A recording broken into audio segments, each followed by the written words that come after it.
Myanmar, or Burma as it is formally known, is promoted in tourist brochures as a Far Eastern paradise. Before this, the country spent almost 30 years in isolation. The golden pagodas cannot disguise the fact that Burma is one of the poorest countries in Asia. A lack of nutrition, low level of education, high inflation and disease at the order of the day.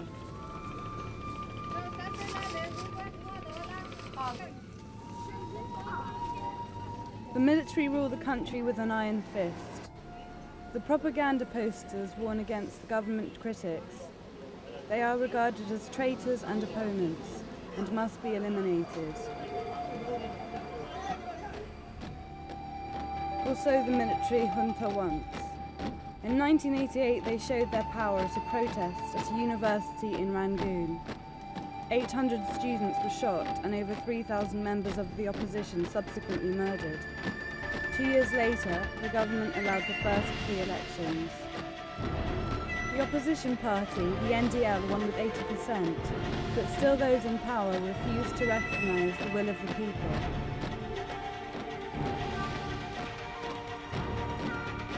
Aung San Su Kyi leads the regime's critics.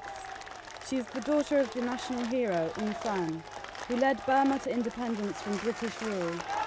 The Nobel Peace Prize winner has once again been arrested by security forces. The 58-year-old is said to be held in military prison in Rangoon.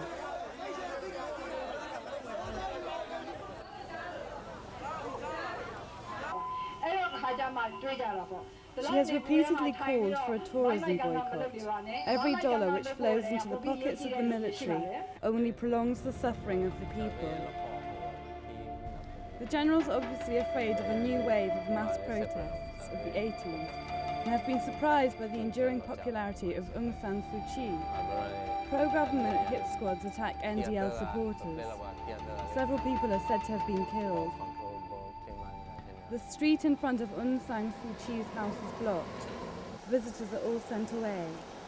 All the NDL offices in the country have been sealed off, and the universities have once more been closed. We are not allowed to film even the mausoleum. We were led away.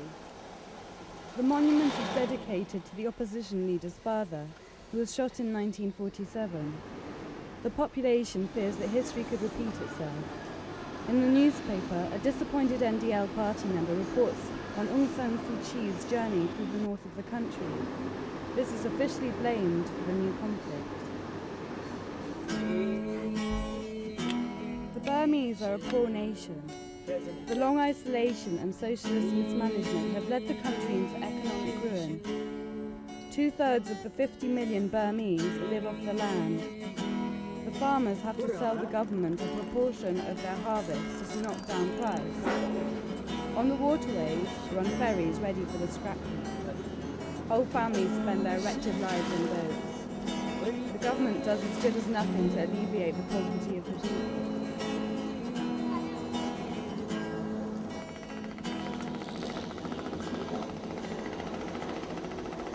This Burmese man told us of his brother, who is in prison due to his political activities.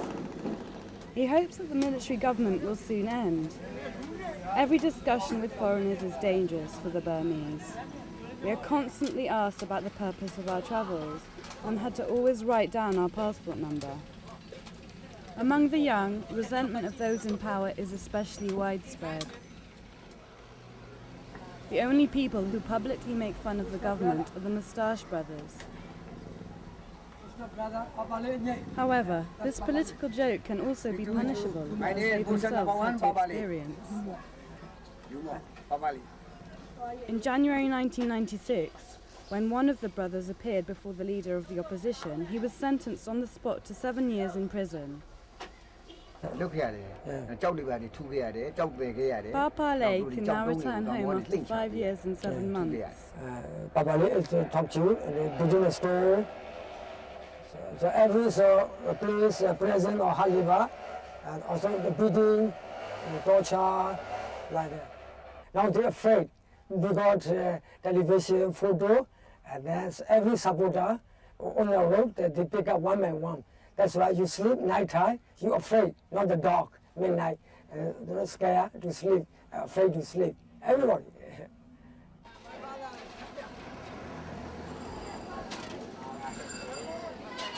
The state makes free use of the nation's workforce. Every Burmese has to work for the prosperity of the country according to the government's requirements, or face a fine.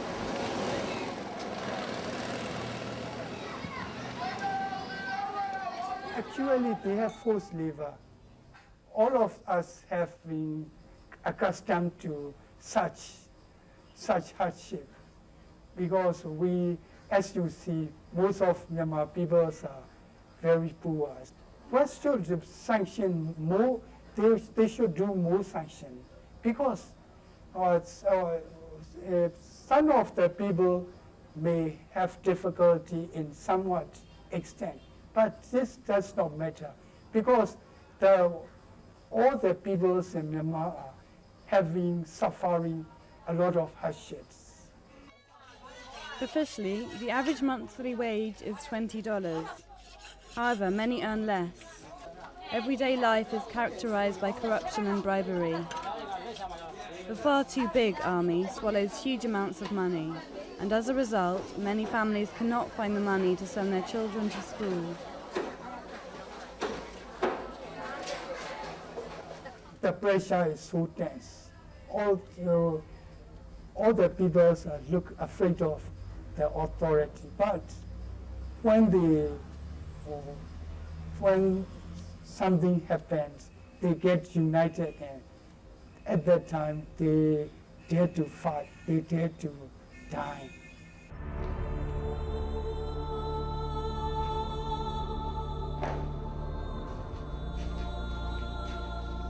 Bo Chi is a former political prisoner.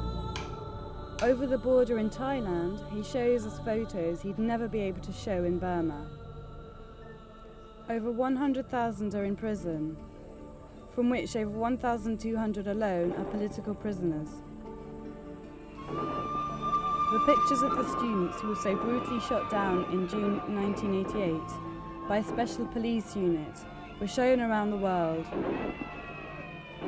Not many people are familiar with these photos of the prisoners.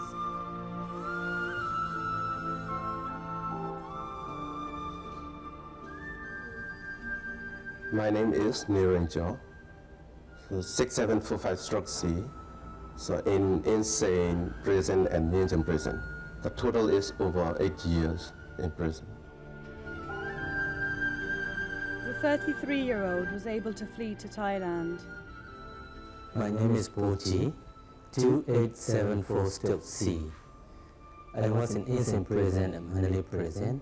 I was in Eastern prison and Thai prison, totally 7 years and 3 months in prison. Foot shackles and handcuffs had to be worn constantly.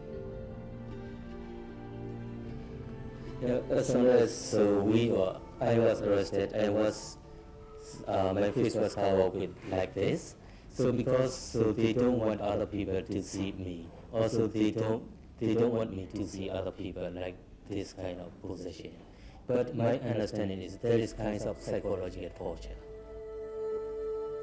With this exhibition, 10 former political prisoners are trying to show the world that human rights in Burma are most brutally disregarded.